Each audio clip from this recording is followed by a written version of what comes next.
لوگوں نے صحابہ کے اندر لڑائیاں پیدا کر رکھی ہیں، لیکن یہ رحماء بینہم کا عملی مظاہرہ تھے، عملی ثبوت تھے، ایک دوسرے کے لیے ان کا پیار، ان کی محبت۔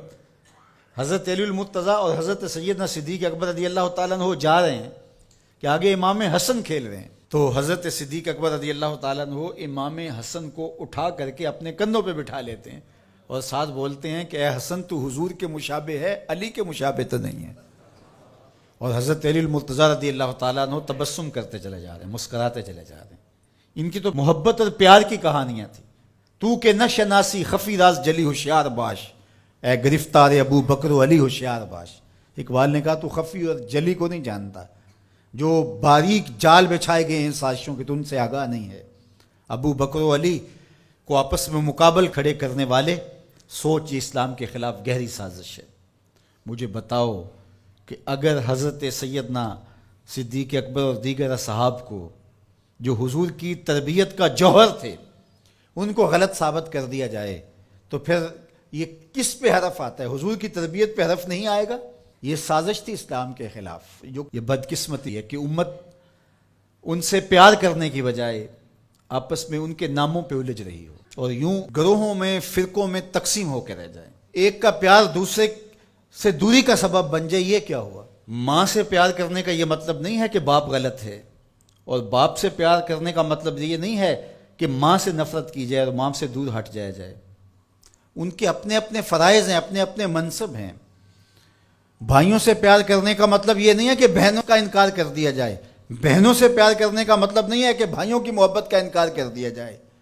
اہل بیت کی محبت کا قطعاً یہ معنی نہیں ہے کہ صحابہ پر سب و شتم کیا جائے، اور صحابہ سے محبت کا معیار یہ نہیں ہے کہ اہل بیت کا نام سن کے چیں بجبی ہو جائیں اور چہرے کا جو ہے وہ رنگ بگڑ جائے۔ ہم صحابہ کو بھی مانتے ہیں، اہل بیت کو بھی مانتے ہیں، اس لیے کہ یہ دونوں مشکات نبوت سے پھوٹنے والی کرنیں ہیں۔ یہ حضور علیہ السلام کے فیضان کا عکس ہیں، اور صحابہ میں اور اہل بیت میں آپس میں منافات نہیں تھی۔ تو یہ تو رحماء بینہم کا عملی ثبوت تھے، عملی روپ تھے، لیکن ہم ان کے اندر منافات کھڑی کر دی اور ان کو دو الگ خانوں میں بانٹ دیا۔ اللہ اکبر۔ کسی نے کہا کہ اہل بیت اور صحابہ ہماری آنکھیں ہیں، تو معترض نے کہا دائیں کون سی ہے اور بائیں کون سی ہے؟ اس نے کہا آنکھیں دائیں بائیں نہیں ہوتی، آنکھیں ایک ہی ہوتی ہیں۔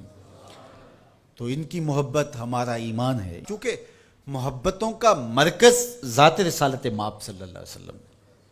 پھر وہاں سے جس کو بھی حضور سے تعلق ہوگا وہ محبت اس سے پیدا ہو جائے گی۔ یار محبوب تو محبوب رہا، اللہ نے ان گھوڑوں کی قسمیں کی ہیں جو محبوب کے غلاموں سے جڑ گئے۔ قرآن اٹھائیے، والعادیات دبھا فالموریات قدھا فالمغیرات صبحا فاثرن بہ نقعا فوسطن بہ جمعا۔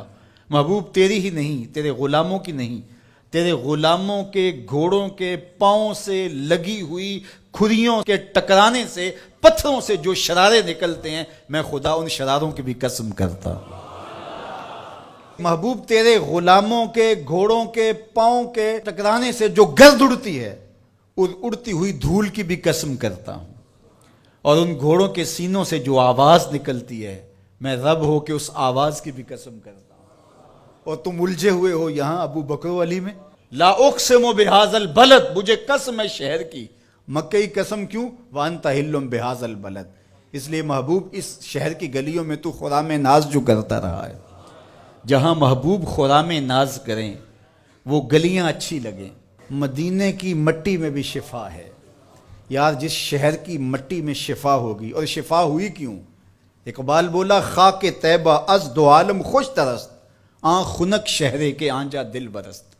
کہا کہ اس مٹی میں شفا اس لیے پیدا ہوئی کہ یہاں قدم حضور کے لگے، تو وہ ذرے خاک کے بھی شفا بن گئے۔ جن ذروں کو حضور کے شہر سے نسبت ہو گئی تو جس کو جگر کا ٹکڑا کہا، اور جو مزار کا بھی ساتھی اور غار کا بھی ساتھی ہے، تو ان کی عظمت کیا؟ ہم ہوتے کون ہیں کہ ہم جو ہے وہ ان کی عظمتوں کو تولنے بیٹھ جائیں؟ ہماری اوقات، ہماری حیثیت کیا ہے کہ ہم ان کی جو ہے وہ عظمتوں پر بات کریں جن کی عظمتوں کو سمجھنا ہمارے بس کا روگ ہی نہیں ہے۔ ہمارے لیے اتنا کافی ہے کہ حضور کی آل کو بھی سلام، حضور کے اصحاب کو بھی سلام، اور ان کے لیے دلوں میں معمولی سا غبار اور میل بھی جو ہے وہ ایمان کی پونجی لٹ جاتی ہے.